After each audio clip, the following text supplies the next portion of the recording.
আমার কি, আমি তো ভালোই আছি। বাংলাদেশের খবর রাখেন না? 5ই আগস্টের পরে 596টা মন্দির ভেঙেছে, হিন্দুরা ওখানে টিকতে পারছে না। আপনি কাঁদবেন না, আপনি ব্যথিত হবেন না। গোটা পৃথিবীর হিন্দু এক জায়গায় আসবেন না। হ্যাঁ, রাহুল গান্ধী এবং মমতা ব্যানার্জি আমাদের ভাগ করতে চান। আমরা ফাঁদেও পা দিয়েছি।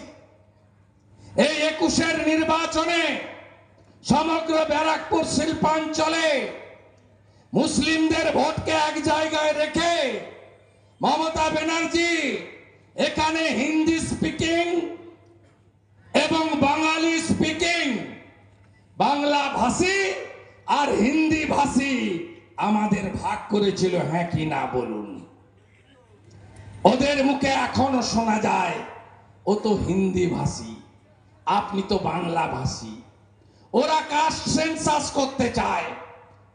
কাস্ট সেন্সাস কাদের? হিন্দুদের। ব্রাহ্মণ, ক্ষত্রিয়, বৈশ্য, শূদ্র, ওরা তফসিলিদেরকেও ভাগ করতে চায়। রাজবংশী, নমশূদ্র, মতুয়া, বাউরি, বাগদি, পৌন্ড্র ক্ষত্রিয়, ওরা ভাগ করতে চায় আমাদের ওবিসি হিন্দুদের। তিলি, তেলি, স্বর্ণকার, কুম্ভকার, মালাকার, নাপিত, ওরা আমাদের ভাগ করতে চায়। কখনো শুনেছেন ওদের মুখে যে উর্দু স্পিকিং, বাংলা স্পিকিং শুনেছেন? শোনেননি?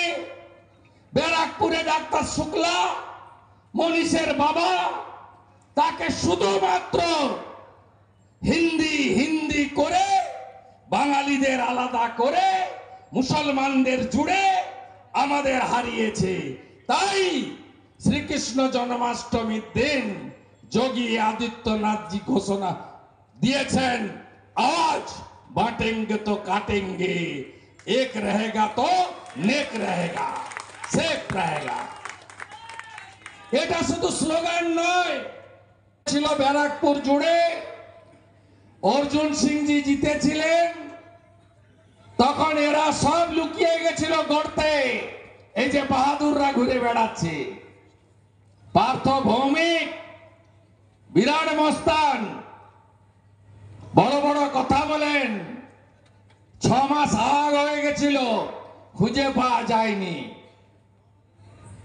21 সালে বিধানসভা নির্বাচনের পরে সমগ্র ব্যারাকপুর শিল্পাঞ্চল জুড়ে সনাতনী হিন্দুদের উপরে যে অত্যাচার এরা করেছে, এই অত্যাচার ভুলে যাওয়ার মতো নয়। 3 জন মার্ডার, 12,000 ঘর ছাড়া, 1,000 দোকান লুট, কয়েকশো ছেলেকে তাদের কাছ থেকে তাড়িয়ে দেওয়া হয়েছে। আপনারা এই অত্যাচারীদের স্বরূপ দেখেছেন। এখানকার যিনি বিধায়ক ছিলেন, এখন সাংসদ, কি করে সাংসদ হয়েছেন আমরা জানি। ভোটের মেশিনগুলো বদলে দিয়েছে পুলিশের লোকেরা। এটা জনমতের প্রতিফলন হয়নি। দায়িত্ব নিয়ে বলতে পারি, জাতীয় মানবাধিকার কমিশন 5 সদস্যের টিম করেছিল। হাইকোর্টের নির্দেশে 19 জন গুন্ডার নাম জাতীয় মানবাধিকার কমিশন হাইকোর্টে জমা দিয়েছিল। তার মধ্যে 3টে গুন্ডা জেলের মধ্যে ছিল। একটা 2 বছর খেটে বেরিয়েছে, নাম তার কেষ্ট মণ্ডল। আরো 2টো গুন্ডা আছে, বালু মল্লিক আর শেখ শাহজাহান। আর 16টা গুন্ডা বাইরে আছে, তার মধ্যে পার্থ ভৌমিকের নামও ছিল। অভয়ের বাবা মার মাথায় বন্দুক গান পয়েন্টে নিয়ে গেছিল ওরা। এখানকার পুলিশের ডিসি আর কলকাতা পুলিশের তৎকালীন নর্থের ডিসি অভিষেক গুপ্তা, মমতা ব্যানার্জি টাকার অফার করেছিল দেখিয়েছিল অভয়ার বাবা আত্মসমর্পণ করেনি, মেরুদণ্ড বিক্রি করেনি, টাকার কাছে নিজেকে বিকিয়ে দেয়নি। তিনি বলেছেন মেয়ের বিচার চাই। আপনাদেরকেও এই নির্বাচনে মমতার তন্ত্রকে হারাতে হবে, কারণ মমতা ব্যানার্জির আমলে লোকতন্ত্র বা গণতন্ত্র বলে কোনো বস্তু পশ্চিমবঙ্গে নেই, এটা সবাই জেনে গেছে। লালার কয়লার টাকা যদি যায় রুচিরা নারোলার অ্যাকাউন্টে সিঙ্গাপুরে, তাহলে কেন ট্যাবের টাকা যাবে না? উপর থেকে তো শুরু হয়, নিচে পর্যন্ত ছড়ায়। অর্থাৎ স্বাভাবিকভাবে এই প্রশ্নগুলো এখানে যারা মাতব্বরি করেন তাদেরকে গিয়ে প্রশ্ন করুন। আপনি অত দূরে যাচ্ছেন কেন? নৈহাটি পুরসভাতে এবং এই এলাকাতে যে ধরনের বেআইনি কাজ, লুটের কাজ ওনারা করেন, এমনকি এখানে হিন্দুদের মন্দিরের ট্রাস্টের টাকাও এরা চুরি করছে নৈহাটিতে।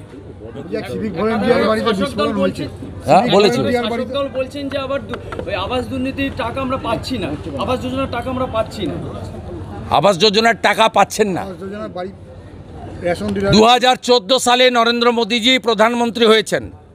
আমি তার আগে 4 থেকে 14 ইন্দিরা আবাস যোজনা ছিল 25,000 টাকার বাড়ি। সেই সময়কালে আবাসের বাড়ির টাকা পেয়েছে পশ্চিমবঙ্গ সরকার 4,664 কোটি টাকা। 2014 থেকে 2023 সাল পর্যন্ত নরেন্দ্র মোদীজি পশ্চিমবঙ্গে প্রধানমন্ত্রী আবাস যোজনা গ্রামীণ এবং প্রধানমন্ত্রী আবাস যোজনা আরবান, এই দুটোতে মোট ইউনিট রাজ্য সরকারের পাঠানো তালিকা অনুযায়ী 40 লক্ষ বাড়ির টাকা দিয়েছেন। অ্যামাউন্ট হচ্ছে 45,000 কোটি টাকা। গ্রামে 1,25,000 টাকা, আর শহরে কেন্দ্রীয় সরকার দিয়েছে 1,85,000, বেনিফিশিয়ারি 25, বাকিটা রাজ্য সরকার।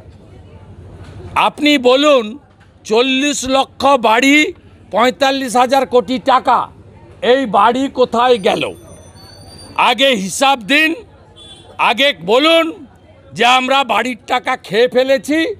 গোয়াল ঘর দেখিয়ে, গ্যারেজের ঘর দেখিয়ে, 3তলা পাকা বাড়ির মালিক তৃণমূলের চোরেরা বাড়ির টাকা লুট করেছে। লুটের মাল ফেরত দিন, তারপরে হিসাব দিয়ে টাকা। আজ এ পর্যন্ত।